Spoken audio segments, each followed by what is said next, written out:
बुंदेलखंड निर्माण मोर्चा के अध्यक्ष भानु साय के नेतृत्व में मुख्यमंत्री को संबोधित ज्ञापन जिलाधिकारी के माध्यम से दिया गया।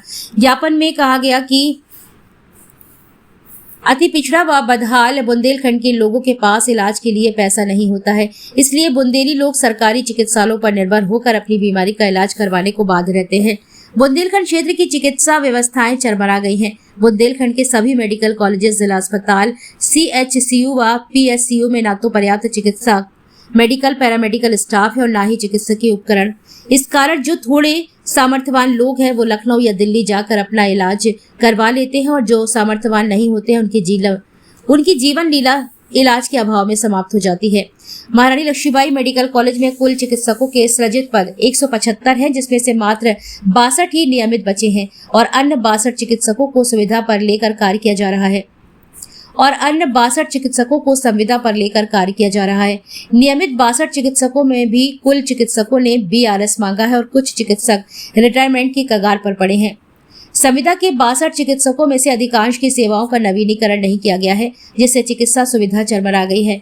वर्तमान में कार्यरत प्रधानाचार्य ने हाल ही में 75 संविदा चिकित्सकों की भर्ती के लिए आवेदन मांगे हैं, जिनमें आवेदन की अंतिम तिथि समाप्त होने तक आधे में से कम चिकित्सकों ने आवेदन किया है। कुल सृजित पद में भरे 62 नियमित एवं 62 संविदा पद पर ही कार्य हो रहा है।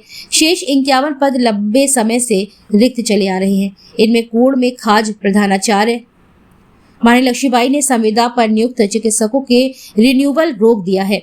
175 में मात्र आधे चिकित्सक कार्य कर रहे हैं, जो लगभग 3000 लोगों को OPD करते हैं। साथ ही ऑपरेशन और वार्ड में मरीज की देखरेख अलग से करना पड़ती है। क्लास 1 के पद भरते हुए आपसे ये निवेदन है कि क्लास 2, 3, 4 एवं आउटसोर्स से आधे से ज्यादा पद रिक्त हैं, जिससे लोगों को परेशानियों का सामना करना पड़ रहा है। या तो चिकित्सक के अभाव में प्राइवेट नर्सिंग होम में जाकर अपना इलाज कराना पड़ रहा है, जिससे उनके गहने व घर तक बिक जाते हैं।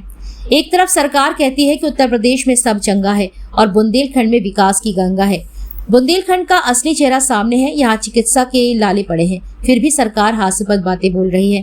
महारानी लक्ष्मीबाई मेडिकल कॉलेज में मात्र 1 MRI, 1 CT, 2 अल्ट्रासाउंड मशीन है। मेडिकल कॉलेज में 20 करोड़ से ज्यादा के चिकित्सकीय उपकरणों की आवश्यकता है, परंतु सरकार 3 से 4 करोड़ ही दे रही है।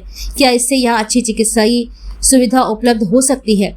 जब महारानी लक्ष्मीबाई मेडिकल कॉलेज की इतनी दयनीय स्थिति है, तो सोचिए बांदा और उरई के मेडिकल कॉलेजेस की स्थिति क्या होगी।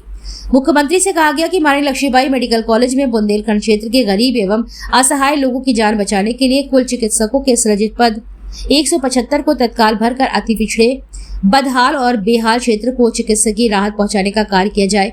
यदि शीघ्र ही पद नहीं भरे गए तो हम सरकार के खिलाफ आंदोलन करने को बाध्य होंगे, जिसकी जिम्मेदारी सरकार की होगी।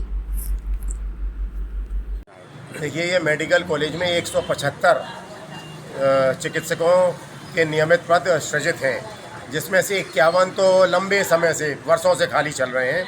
62 नियमित हैं और 62 इनने संविदा से भरे हैं। जो 62 नियमित हैं उनमें से कई VRS ले रहे हैं और कई ऐसे हैं जिनका कार्यकाल ख़त्म हो रहा है। कई इसमें छुट्टी में चले जाते हैं, कई आते नहीं हैं। तो कुल मिला के 80 ऐसे चिकित्सक हैं जो हमारा ट्रीटमेंट कर रहे हैं। मुख्यमंत्री हर मंच से कहते हैं कि यूपी में सब चंगा है और बुंदेलखंड में विकास की गंगा है। आखिर में क्यों छल कर रहे हो हमारे साथ? जो 62 संविदा वाले थे, हमारे जो आदरणीय प्रधानाचार्य आए हैं, भगवान जाने उनकी कौन सी सनक थी या क्या था, उन्होंने उनका रिन्यूअल भी बंद कर दिया। अब उसमें से 50% आने को तैयार नहीं है। कुल मिला के एक षड्यंत्र चल रहा है कि जो हम बुंदेलखंडी हैं, हम अपनी मौत ना मरें, हम अकाल मौत के शिकार हो जाएं, हम चिकित्सा के अभाव में मर जाएं। ये इनका षड्यंत्र चल रहा है, जो अब हमें स्वीकार नहीं है। अगर यथाशीघ्र ये नहीं भरते हैं तो हम मुख्यमंत्री का, संबंधित जो उप मुख्यमंत्री हैं, जो वहाँ के मंत्री भी हैं, उनका पुतला जलाने के लिए बाध्य होंगे, जिसकी पूरी जिम्मेदारी जिलाधिकारी महोदय की, प्रिंसिपल साहब मेडिकल कॉलेज की और सरकार की होगी।